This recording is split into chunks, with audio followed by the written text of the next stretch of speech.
Women Who Run with the Wolves by Clarissa Pinkola Estes, given the cry.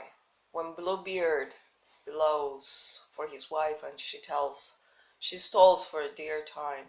She's trying to rouse energy to overwhelm the captor, whether that specifically or in combination be a destructive religion, husband, family, culture, or a woman's negative complexes. Bluebeard's wife pleads for her life, but craftily, please, she whispers, allow me to prepare for my death. Yes, he snarls, but be ready. The young woman summons her psychic brothers. What do these represent in a woman's psyche? They are the more muscle, more naturally aggressive propellants of the psyche. They represent the force within a woman, which can act when it is time to kill of malignant impulses. Although this attribute is here portrayed by the male gender, it can be portrayed by either gender and by other things which are genderless, such as the mountain which snaps shut in on the intruder, the sun which descends for an instant to boom the marauder to a crisp. The wife races up the stairs to her chamber and posts her sisters on the ramparts. She cries up to her sisters, do you see our brothers coming yet? And her sisters call down, and they see nothing, as Bluebeard roars for his wife to come to the cellar so he can behead her. Again she cries, do you see our brothers coming? Do you see our brothers coming? And her sisters call down that perhaps they see a little dust devil or a whirlwind of in the distance. Here we have the entire scenario of a woman's surge of intra-psychic power. Her sisters, the wiser ones, take center stage in this last initiatory step. They become her eyes. The woman's cry travels over a long intra-psychic distance to where her brothers live, to where those aspects of the psyche that are trained to fight to the death if necessary, live. But initially, the defendant aspect of the psyche are not immediately as close by to consciousness as they ought to be. Many women's clarity and fighting natures are not as close to consciousness as is efficient. A woman must practice calling up or conjuring her contentious nature, her whirlwind, dust devil-like attributes, the symbol of the whirling wind. The symbol of the whirling wind represents a central force of determination which, when focused rather than scattered, gives tremendous energy to a woman. With this more fierce attitude at the ready, she will not lose consciousness or be interred along with the rest. She will solve, for once and for all, the interior woman killing her loss of libido, the loss of her passion for life, while the key questions provide the opening and loosening required for her liberation. Without the eyes of the sisters, without the muscle of the sword-wielding brothers, she cannot fully succeed. Bluebeard shouts for his wife and begins to climb up the stone steps. His wife cries to her sisters, and now do you see them now? And her sisters cry down, yes, we see them now. They are almost here. Her brothers gallop down the hall. They charge into her room and drive Bluebeard out onto the parapet. There, with swords, they kill him and leave what is left of him on the carrion eaters. When women resurface from their naivete, they draw with them and to themselves something unexplored. In this case, the now wiser woman draws an internal masculine energy to her aid. In Jungian psychology, this element has been named an animus, a partially mortal, partially instinctual, partially cultural element of a woman's psyche that shows up in fairy tales and in dream symbol as her son, husband, stranger, and or her lover, possibly threatening, depending on her psychic circumstances at the moment. The psychic's figure is particularly valuable because it is invested with qualities which are traditionally bred out of women, aggression being one of the more common.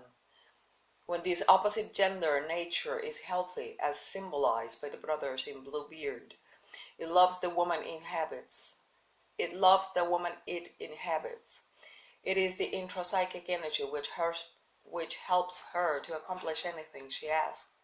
He is the one who had psychic muscle where she might have differing gifts. He will aid and assist her in her bid for consciousness. For many women, this contrasexual aspect bridges between the worlds of internal thought and feeling and outer world.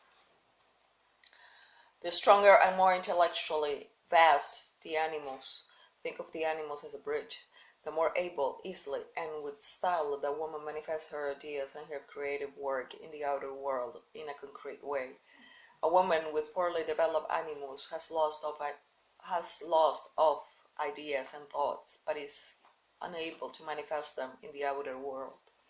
She always stops short of the organization or implementation of her wonderful images.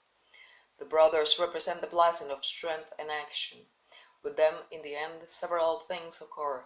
One is the vast and disabling ability of the predator is neutralized in a woman's psyche, and second, the blueberry-eyed maiden is replaced by one with eyes awake, and third, a warrior to each side of her if she but calls for them. Left for the flesh-eaters, the cormorants, raptors, and buzzards, to canny away. Here we have a very strange and mystical ending. In ancient times there were souls called sin-eaters. These are personified spirits, birds, or animals, sometimes humans, who, somewhat like the scapegoat, took on the sins, that is, the psychic waste of the community, so people could be cleansed and redeemed from the detritus of difficult life or life not well lived. We have seen how the wild nature is exemplified by the finder of the dead, the one who sings over the bones of the dead, bringing them back to life again. This life nature is a central attribute of the instinctual nature of women. Likewise, indoors mythology, the sin-eaters are carrion eaters who devour the dead, incubate them in their bellies, and carry them to hell, who is not a place but a person. Hell is the goddess of life and death. She shows the dead how to live backward. They become younger and younger until they are ready to be reborn and released back into life. This eating of sins and sinners and the subsequent incubation of them and their release back into life once more constitutes an individuation process for the most base aspects of the psyche. In this sense, it is right and proper that energy is drawn out of the predatory elements of the psyche, killing them, so to speak, draining their powers. Then they might be returned to the compassionate life-death life mother, to be transformed and reused, hopefully in a less contagious state. Many scholars who have studied this tale think Bluebeard represents a force which is not redeemable, but I sense additional ground for this aspect of the psyche, not a transformation from a mass murderer into Mr. Chips, but more like a person who must be in an asylum, but at a decent place with trees and sky and proper nourishment and perhaps music to soothe, but not banished to a back ward in the psyche to be tortured and revealed. On the other hand, I do not want to portray that there is such a thing as manifest as irredeemable evil, for that it also exists. Throughout time, there is a mystical sense that any individuation work done by humans also changes the darkness in the collective unconscious of all humans, that being the place where the predator resides. Jung once said that God became more conscious as humans became more conscious. He postulated that humans caused the dark side of God to become struck with light when they wrought their personal demons out into the light of day. I do not claim to know how it works, but following archetypical pattern, it will look and work something like this. Instead of revealing the predator of the psyche or running away from it, we dismember it. We accomplish this by not allowing our self-divisive thoughts about our soul, life, and our work in particular. We capture invidious thoughts before they become large enough to do any harm, and we dismantle them. We dismantle the predator by countering its diatribes by our own natural truths. Predator: you never finish anything you start. Yourself: I finish many things. We dismantle the assaults of the natural predator by taking to heart and working with what is truthful in what the predator says, and then discarding the rest. We dismantle that predator by maintaining our intuitions and instincts, and by resisting the predator's seductions.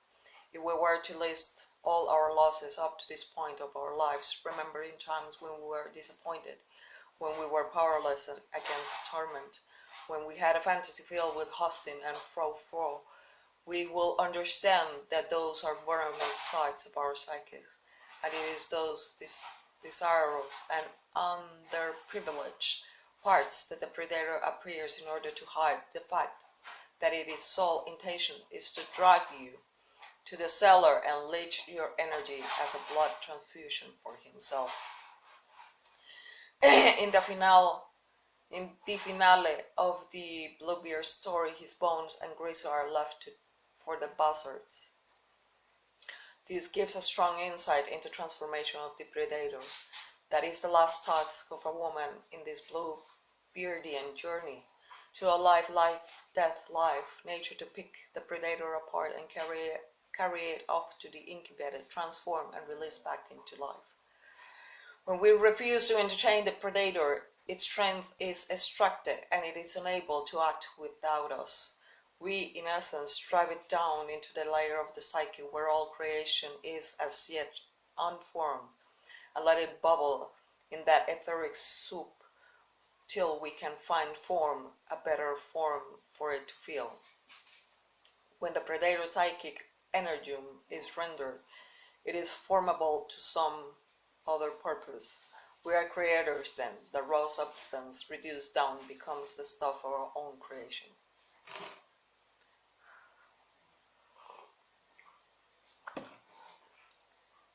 Women find that as they vanquish the predator, taking from it what is useful and leaving the rest, they are filled with intensity, vitality, and drive. They have rendered from the predator what has been stolen from them, vigor and substance. To render the predator's energy and turn it into something useful can be understood in these ways. The predator's rage can be rendered into a soul fire for accomplishing a great task in the world. The predator's craftiness can be used to inspect and understand things from a distance. The predator's killing nature can be used to kill off which must properly die in a woman's life, or what she must die in. The predator's killing nature can be used to kill off that which is properly die in a woman's life, or what she must die to in her outer life. These being different things at different times, usually she knows exactly what they are. To render the parts of Bluebeard is like taking the medicinal parts of the deadly nightshade, or the healing elements of the poisonous belladonna plant, and using these materials carefully and for healing and helping. What ash of the predator is left and will indeed rise up again, but in much smaller form, much more recognizably, and with much less power to deceive and destroy. If you have rendered many of its powers which it apply destructively, and you have turned these powers toward the useful and the relevant. Bluebeard is one of several teaching tales that I believe are important for women who are young, not necessarily in years, but in some part of their minds. It is a tale of psychic naivete, but also of powerfully breaching the injunction against looking. It is a tale about finally cutting down and rendering the natural predator of the psyche. It is my belief that story is meant to set the inner life back into motion again. That Bluebeard's story is a medicine which is particularly important to apply where the inner life of a woman has become fragmented or wedged or cornered. Story solutions lessen fear, elicit dose of adrenaline at just the right times, and most importantly for the captured naive itself, cut doors into walls which were previously blank. Perhaps most elementally, the Bluebeard story raises to consciousness the psychic key, the ability to ask any and all questions about oneself, about one's family, one's endeavors, about life all around. Then, like the wildish being who sniffs out snowfalls into and under and around to discover what a thing is, a woman is free to find true answers to her deepest and darkest questions. She is free to wrest the powers from the thing which has assailed her, and to turn those powers which were once used against her to her own well-suited and excellent uses. That is a wildish woman.